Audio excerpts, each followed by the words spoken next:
Good morning, everyone, and welcome back to another episode of the Magic Town City podcast. I'm Luca. I'm here with Anna. One of the questions that we get the most, and we definitely see the most in expat forums and retiree forums, people looking at moving to Italy or Europe, is around banking. Banking is very different in Europe from how it is in the US and other parts of the world. That's sometimes a steep learning curve. The good news is that I think banking Europe actually works better than many other parts of the world.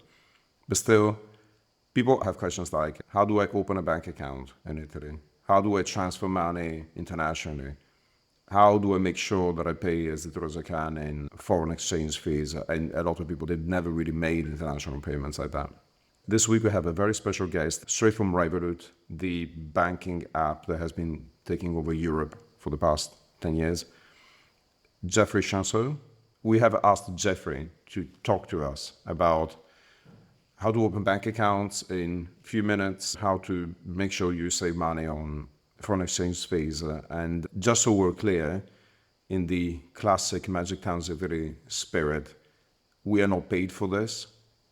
No one's paying anyone. He's a guest, and we thought that we provide a good service to our listeners by giving it to you straight from one of Europe's leading banking apps. So, in Jeffrey's words, 20 minutes, banking in Italy and Europe.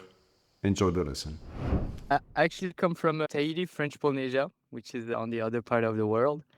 However, I've always been passionate about tech and the value it delivers. I've seen through an internship that I did in banking that processes were heavy.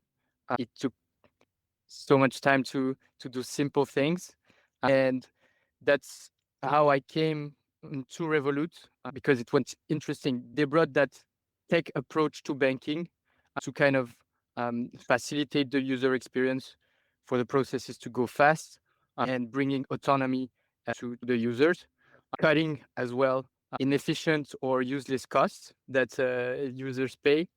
So that's why I'm here basically.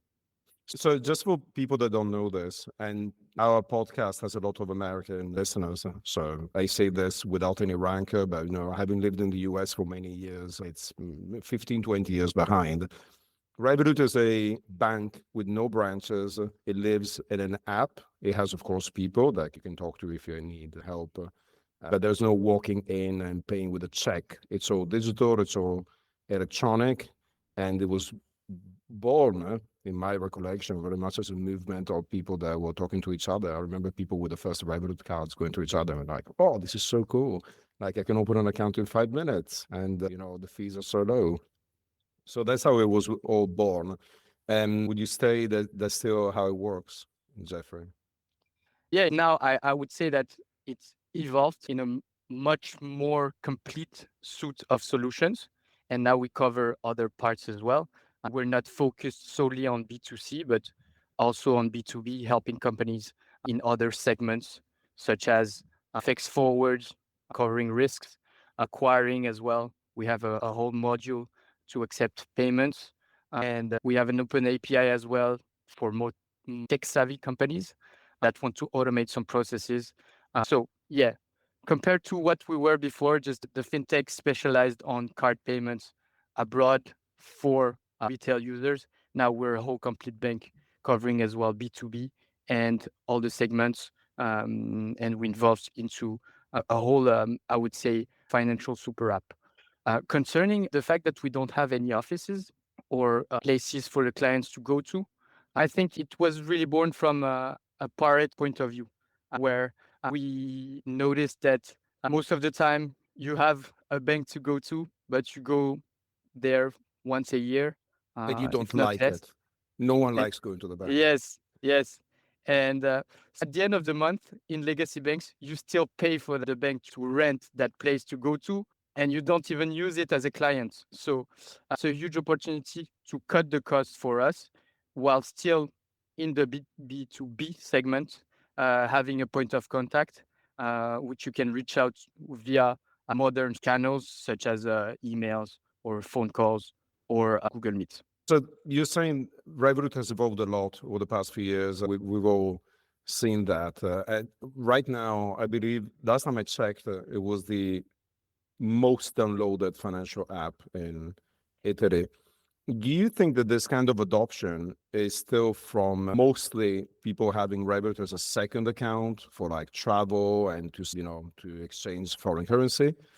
Or do you think Revolut is genuinely becoming the primary banking method for a lot of Italians? Yeah, so for the past few years, we have been really aggressive on acquisition, and people saw us as a secondary bank, just that useful app that you use just to travel.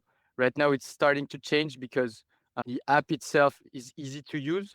We're securing a multiple banking license to protect the funds of our clients, and we're really gaining legitimacy over our clients.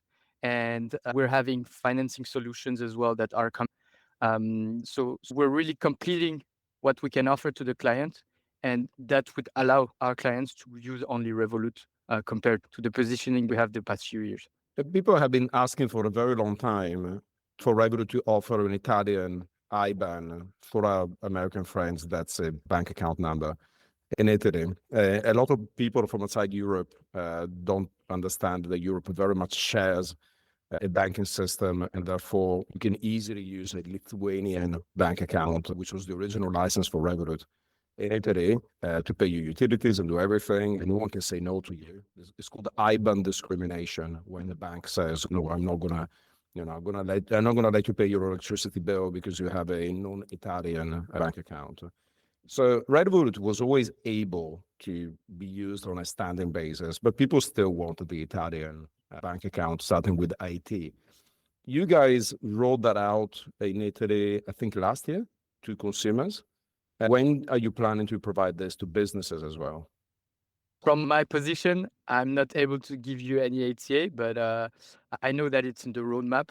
It's a priority. So you're working It's on one of the this. priorities. Yes, I assume because it's a feedback that we have from a lot of clients. It has been a deal breaker for us on some clients. So obviously, it's way better for the user to have an ITI ban, and we're working on it.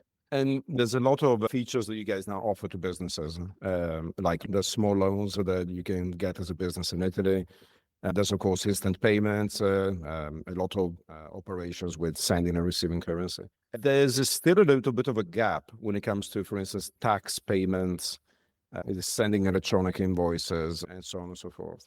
I know that you guys rolled out last week to Italian consumers the ability to pay their taxes via Revolut. Do you have any plans to extend this to businesses anytime soon? There's always a lag, obviously, between what we offer to retail users and what we offer to business clients for compliance reasons, security reasons, stuff like that. Obviously, what's better for the client, which is the ability to do that, we're working on it to have the most useful accounts with the most useful features. I cannot guarantee that it's going to come and give you an ATA on when it's going to come, but I'm sure they're working on it, and that is going to come soon enough. Good, and we would love to see that. It will save us some trips to the bank. A lot of expats in Italy are digital nomads, they start small businesses. What would you say Revolut solves for them that a regular Italian bank does not? I would say when you're a digital nomad, we have always that picture of the entrepreneur going everywhere in the world, traveling with only his computer and his phone. This is the perfect case for a Revolut user because since you're traveling, you're not able to go to your physical bank. Therefore, you need to have a bank app that is really relevant and easy to use. This is what we offer with Revolut. We're above being a bank, we're also a tech company, meaning we're customer first, and we really apply these values and these rules into the app. So it's pretty easy to use, but basically you can really see the difference between old companies and new companies app in the user experience. And it's basically the same with old banking apps and new banking apps. So basically the goal is in a few clicks, you can find everything from your phone or your desktop. There's another big thing which is important to many expats.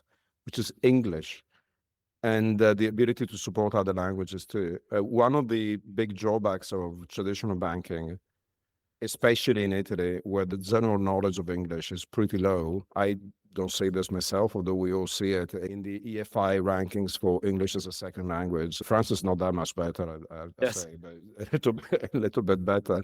So when people walk into a bank branch in Italy, very often they're like, people don't understand me. I find it very difficult. So having onboarding and customer support I don't think you guys don't just support English, right? You also have customer support in other major European languages, right? Yep. Especially with businesses, we have your point of contact. Usually, like it's mandatory at Revolut to speak English, obviously, but then you have a native speaker on your market as well. Understood. Do you have Revolut, Anna? Yeah, always use it, but yeah, I have it. I find it really useful. But I have a question because I have no idea if it's the case. Like, can users create like virtual cards for like online payments with Revolut? Because, for example, with my Italian bank account, I can create this kind of virtual cards. So they are not like connected to my main account, let's say. And I don't know if Revolut works the same or it's different. Yep. So exactly, this is one of our best seller, I would say. You can create disposable cards, actually, just to make one payment if you're on a website that you don't necessarily trust, you don't want to put your main card on it. You can create a card that will be used only for this payment and then destroyed instantly after the payment. You can also have access to a lot of parameters to your cards, meaning like you can change payment limit, you can change the type of merchant the card will be able to pay to, the countries, stuff like that, instantly.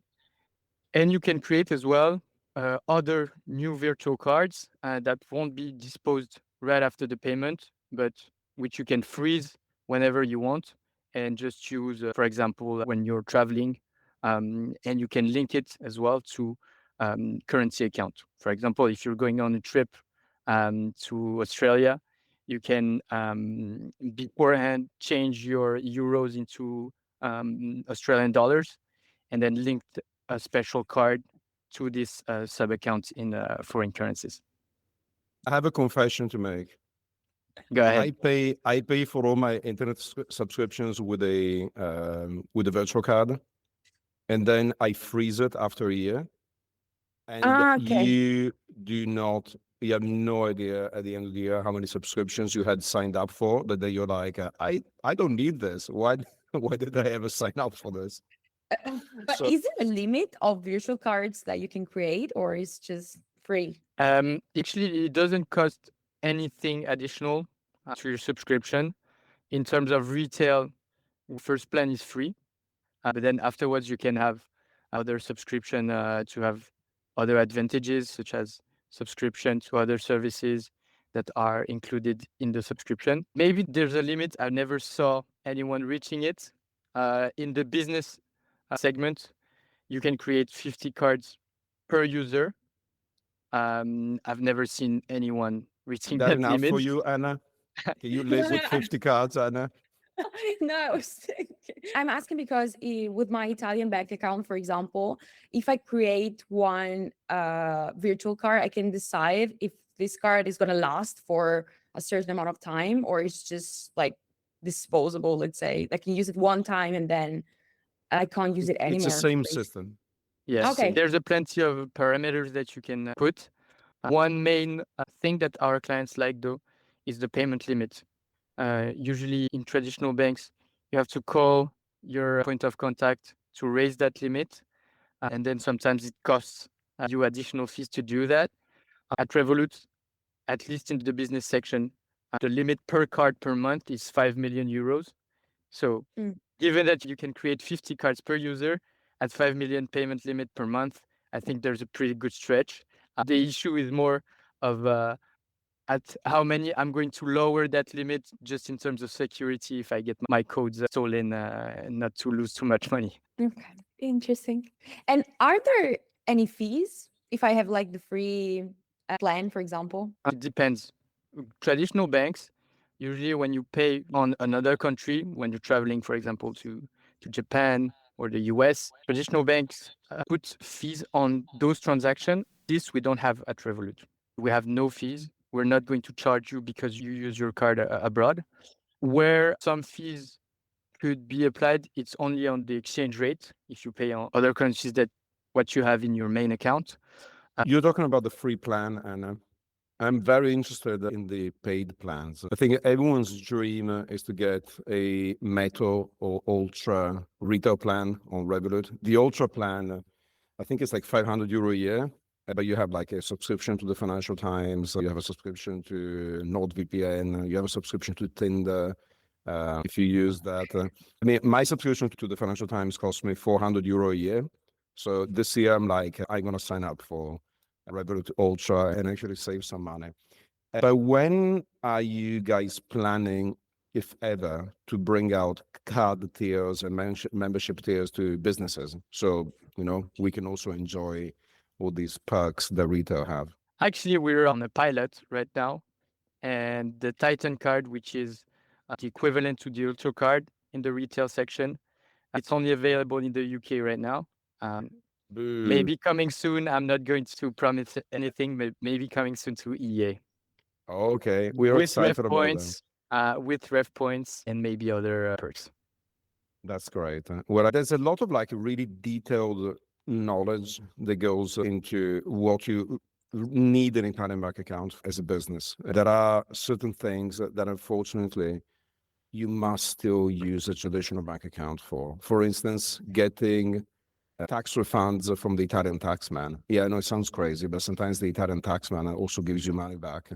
And in order to do this, you must get your bank to send a letter to the Italian tax office. And I know that Revolut doesn't do this. No one does in the fintech because, as you say, tech companies, they don't have a person that can put an envelope in the mail and ship it off. And, there's a few other things. Electronic invoices in Italy are a big deal because you can't just invoice someone. It also has to be sent to this electronic system that's owned by the Italian taxman. You can't tell us when these things will be rolled out, but can you tell us what is the best way to let Revolut know, hey, there is this gap and I need you guys to take a look at this. And please, can you tell us if you can work on it? How can we get our listeners to raise their hands and say, there's 10,000 of us that want this feature? Yeah, sure. On the business side, you always have a point of contact. Feel free to reach out to bring your feedback and what you would want to be implemented in our product and services. And internally, as point of contacts, we have our voices, our own system of feedback to go back to the product team to implement the stuff. Okay, so let our rep know, and then they are going to lobby internally to get us what we want. Yep.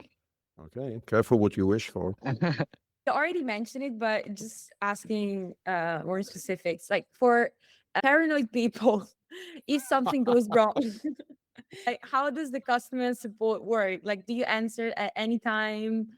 How does it work? Yep, sure. So as I mentioned, we are point of contact. It's just like you have a point of contact in your traditional bank. We answer by email, by phone, or organize Google Meets. And we're pretty reactive. I don't know why, but a lot of people, when they think about Revolut support, they always think about the chat in the app, redirecting to AI or other support. It starts with that, right? Then you get sent to a human. Yes, it does. But on the business side, you have a privileged point of contact, which remains the same person. And rather than going to the app, going to the chat support, you can directly reach out by email or just calling, and we'll help you with that. That's great.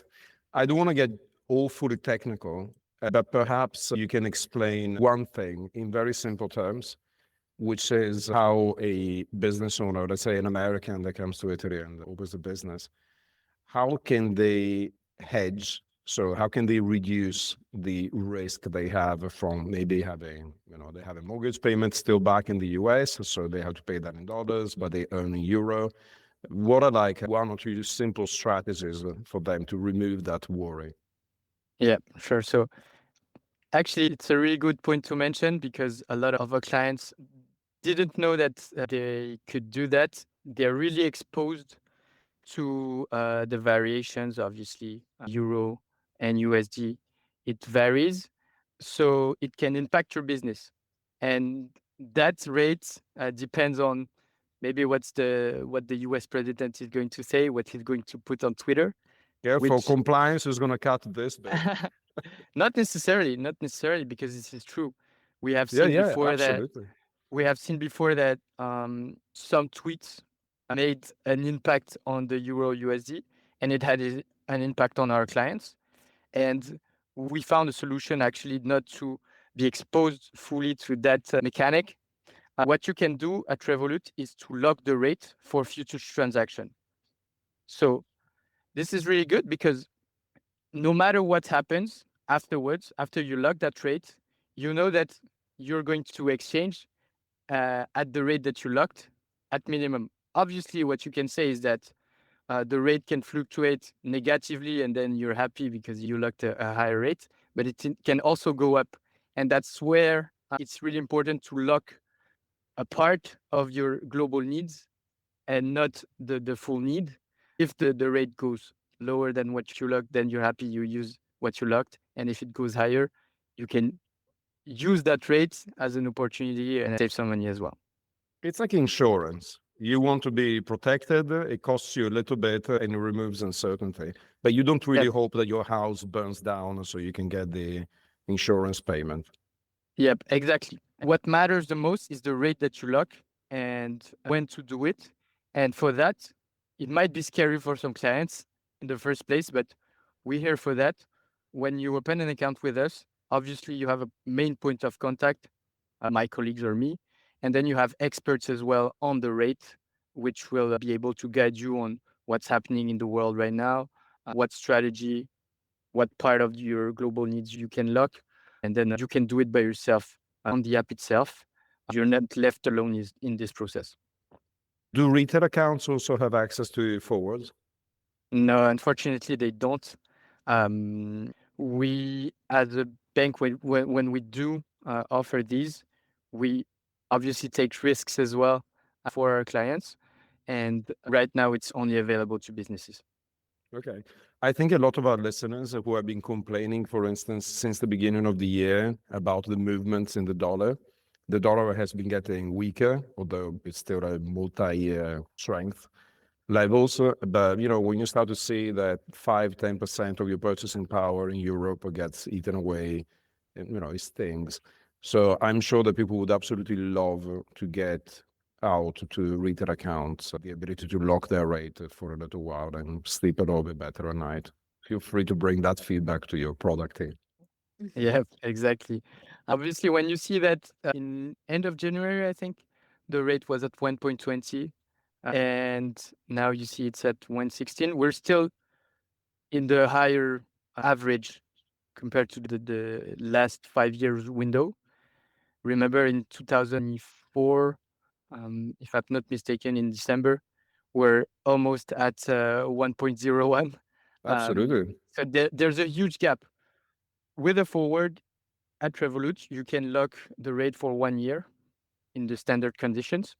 And you can obviously see that with these huge variations, you are happy when you lock a good rate for this span of 1 year because it allows you to have that flexibility of, okay, when whatever happens, most likely I'm going to benefit from the situation, either if the situation is bad and I'd locked a rate before, which is better, or the rate gets better and then I can use that rate when that happens. And since we're talking about worries, one thing that is often misunderstood is that insured for the client's money. So if something happens, you know, the client has to absorb the losses, while traditional banks are insured. Can you clarify this for Revolut users? What you described here is only for fintechs that don't have any banking license. People think that since we're a fintech company, we're not a bank, and then we don't guarantee the funds, but actually we're a bank. So we do guarantee these funds. Okay, thank you. Is there anything that you think we should know that we haven't asked you about? Any cool features or anything important for our listeners?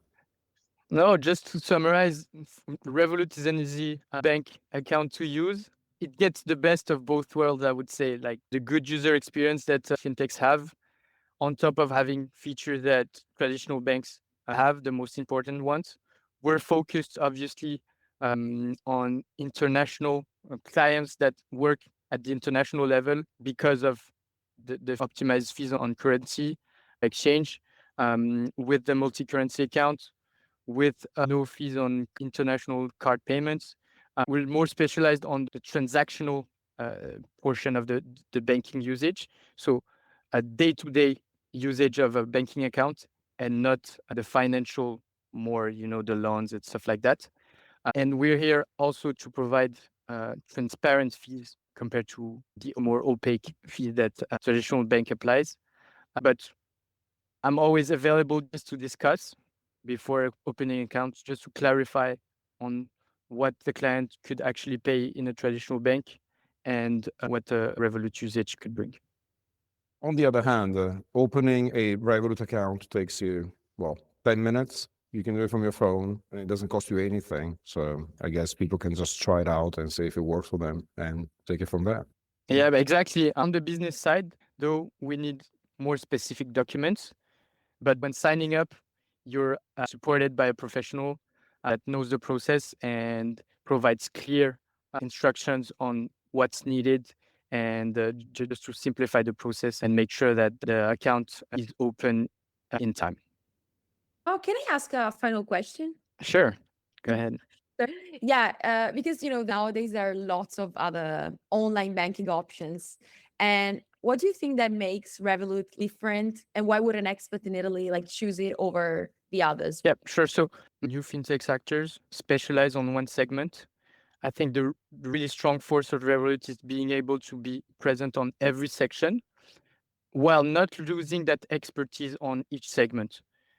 As I mentioned before, you have one main point of contact at Revolut, which will manage administrative stuff and will be able to redirect you to experts. And in each section, you have one expert that will be able to guide you through what we can offer and how we can optimize your operations. For example, one of our competitors is Wise, but Wise is known for the multi-currency account, easy to open, just as us, but they don't necessarily offer acquiring. And in the FX segment itself, they don't offer hedging.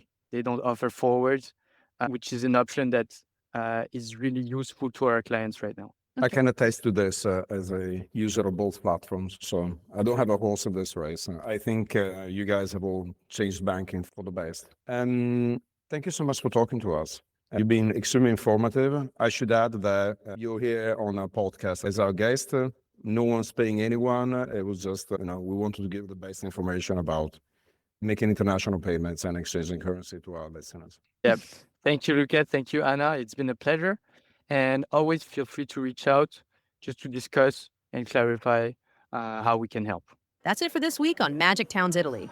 You can create a free account at magictowns.it and explore over 2,000 towns, including those offering the 7% tax scheme, as well as download dozens of expat guides. We have over 200 data points per town, more than Italy's Statistics Authority itself, covering everything from property prices to schools, healthcare, crime, and more. If you want full access to filters and unlimited searches, upgrade to Magic Towns Premium. Use the code podcast for 20% off an annual plan. Thanks for listening. Our next podcast will be live on Saturday at 9 a.m.